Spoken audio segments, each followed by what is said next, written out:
So mga idol, meron tayong nabili sa garage sale. Ito ay Willys-Co D36 Black Brass Steam Engine Roller. Ito ay made in Germany. So sabi nila ito raw ay 1966 made. So ayan. Ito original box siya.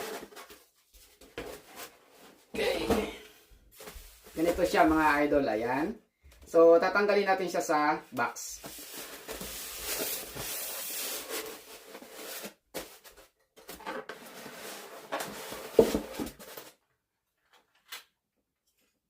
So, ayan. Ito na siya mga mga idol.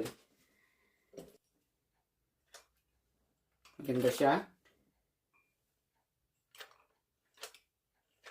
So, $25 lang siya.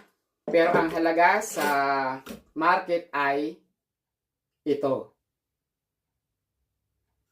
Tuloy-tuloy na po tayo sa ating pagbi-vintage hunting. Sana ay patuloy nyo akong subaybayan at suportahan sa aking mga vlog. See you!